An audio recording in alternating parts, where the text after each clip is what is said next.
राधे राधे। मैं अभिषेक भटनागर अपने channel God is mind पर आप लोगों का एक बार फिर से स्वागत करता हूं। आज हम श्रीमद् भागवत के 8वें स्कंद के 23वें अध्याय के बारे में पढ़ेंगे, जहां पर राजा बलि का स्वतंत्र लोक में चले जाने की बात होगी। तो राजा बलि की कथा आप लोगों ने, मैं यह जरूर कह सकता हूं कि जरूर आपने सुन ली होगी, क्योंकि आज हम राजा बलि की कथा के अंतिम अध्याय के ऊपर है, जिसमें राजा बलि जो स्वतंत्र लोक चले जाएंगे।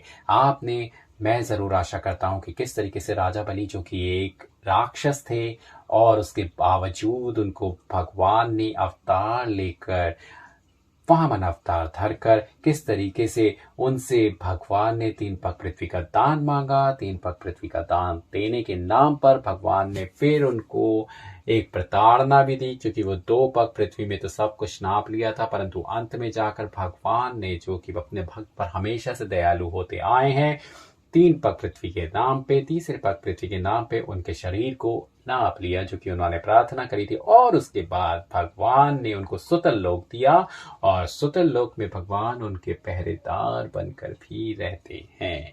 तो अब पहरेदार बन के वो कैसे रहते हैं, अब आज हम कहानी सुनेंगे राजा बलि के सुतल लोक में जाने की।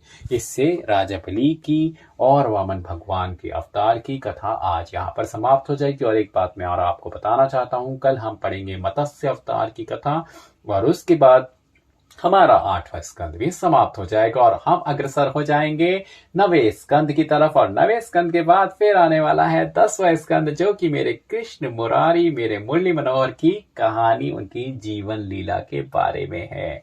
तो जल्दी से जल्दी इसको समाप्त करते हैं और आगे बढ़ते हैं, ताकि हम अपने मुरली मनोहर की कथा के बारे में भी सुन सके कि आखिर उन्होंने अपने जीवन में जो छोटी छोटी जो कहानियां करी थी, उसमें वो कैसी थी। और कई बार तो मुझे ऐसा भी लगता है कि जरूर सबको ये नहीं पता होगा कि आगे उनके जीवन में कितनी कहानियां हुई थी और कितने मार्मिक दृश्य भी थे। तो आगे हम उसको सुनेंगे।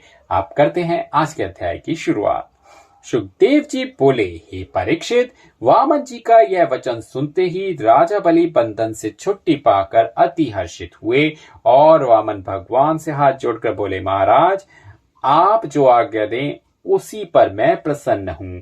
जिन चरणों का दर्शन महादेव व ब्रह्मादिक देवता और ऋषिवरों को ध्यान में नहीं मिलता, वे चरण आपने मेरे सिर पर रखे, उन्हें मैं दंडवत करता हूँ और अपने समान इंद्र, कुबेर, वरुणादिक किसी भी देवता का भाग्य नहीं समझता हूँ। यह बात वामन जी से कहकर राजा बलि ने प्रहलाद भक्त को प्रणाम किया।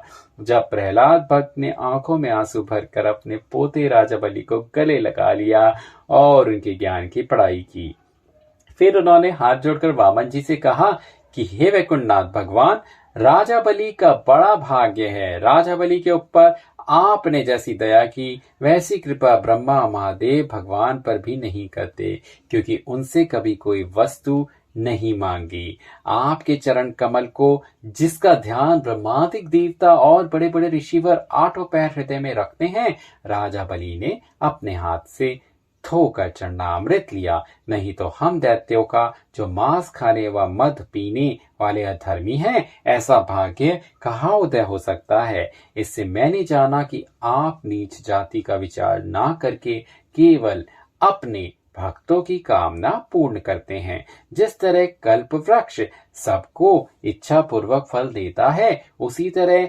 आपने त्रिलोकीनाथ होकर अदिति की इच्छा पूरी करने के लिए भीख मांगना अंगीकार किया।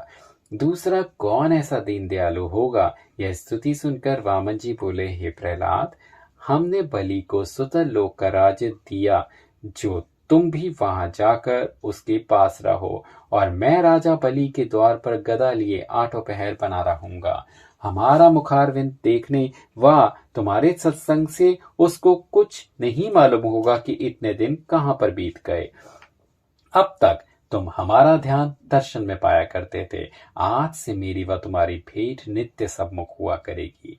जब यह वचन सुनकर राजा बलि व प्रहलाद भक्त वामन भगवान को दंडवत करके अपने परिवार समेत सुतल लोक को चले गए, तब शुक्र पुरोहित ने आकर वामन जी को दंडवत करके विनय किया कि हे महाप्रभु, संसारी माया के वश होने से ब्राह्मण व पंडित होने पर भी मुझे ऐसी कुबुद्धि आई कि मैंने राजा बलि को भूमि दान देने से मना किया, पर उसका भाग्य बहुत बलवान था जो मेरा कहना ना मानकर अपने वचन से नहीं फिरा। सो आप मेरा अपराध क्षमा करके आज्ञा दीजिए, तो मैं भी सुतल लोक में जाकर राजा बलि के पास रहूं, और यह भी वरदान दीजिए कि फिर मुझे ऐसी कुबुद्धि कभी ना आए। यह सुनकर वामन भगवान बोले कि बहुत अच्छा, आप भी सुतल लोक में जाकर राजा बलि के पास रहें, पर फिर कभी ऐसी दुर्बुद्धि उनको मत दीजिएगा। आप अपने शिष्य का 100वां यज्ञ संपूर्ण कर लीजिए। तब शुक्र जी बोले कि हे ज्योति स्वरूप, जहां आपका नाम लेने से यज्ञ संपूर्ण होता है, वहां जब आपका चरण आया तो उसके संपूर्ण होने में क्या संदेह है, पर आपकी आज्ञा अनुसार पूर्णाहुति डाले देता हूँ। तब शुक्र जी पूर्णाहुति देकर आप भी सुतरलोक में चले गए। तब ब्रह्मादिक देवता वामन भगवान का नाम उपेंद्र रखकर और उन्हें विमान पर बैठाकर स्वर्गलोक को पधारे। जब वामन जी ने वहां पहुंचकर इंद्रपुरी का राज्य देवता को दिया, तब देवता लोग वामन भगवान व अदिति का यश गाते हुए आनंद पूर्वक अपने अपने लोक को चले गए। इंद्र अपना राज्य पाकर इंद्राणी के साथ भोग विलास करने लगे।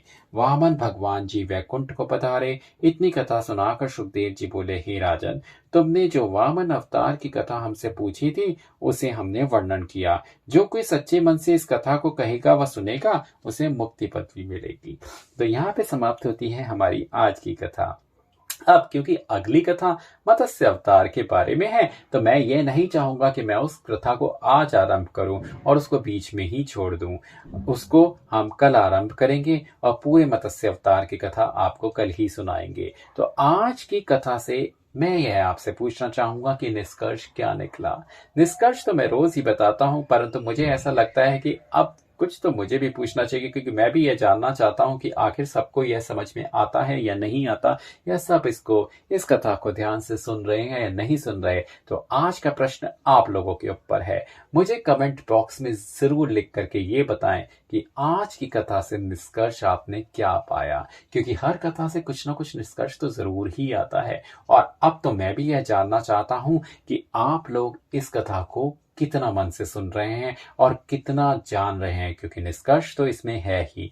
और वो निष्कर्ष मैं तो आज नहीं आपको बताऊंगा, क्योंकि मैं चाहता हूं कि आज मैं भी यह देखूं कि आप भगवान की कितनी भक्ति कर रहे हैं, आप भगवान की कथा को कितना सुन रहे हैं। क्योंकि देखिए, मेरी इच्छा केवल इतनी ही है कि जितने भी श्रोतागण इस श्रीमद् भागवत पुराण को सुन रहे हैं, तो कम से कम उससे जो बातें निकल के आ रही हैं उसको ग्रहण करते चले जाएं अपने जीवन में। क्योंकि यदि आपने अपने जीवन में बातें ग्रहण कर ली, मेरा यकीन मानिएगा, मैं आपसे सत्य कहता हूं, आपका जीवन इतना सरल होने जा रहा है जो कि आपने कभी सोचा भी नहीं होगा। क्योंकि मैंने तो कम से कम अपने जीवन में यही अनुभव किया है। कितनी ही कठिनाइयां जरूर आई हैं और आती ही हैं।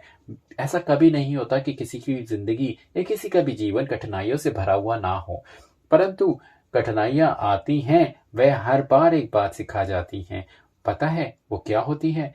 कि यदि ऐसा इसलिए हुआ क्योंकि ये होना था, उस वक्त आपको नहीं पता चलता कि वो जो कठिनाई आपके ऊपर आई है वो किस वजह से आई है। परंतु यकीन मानिएगा, जब एक समय निकल जाता है तो उस समय पश्चात आपको पता चलता है कि पता है, ये करीब 6 महीने पहले या 1 साल पहले मेरे साथ ऐसा हुआ था, क्योंकि ये होना था। अगर वैसा ना हुआ होता तो आज ऐसा भी ना हुआ होता।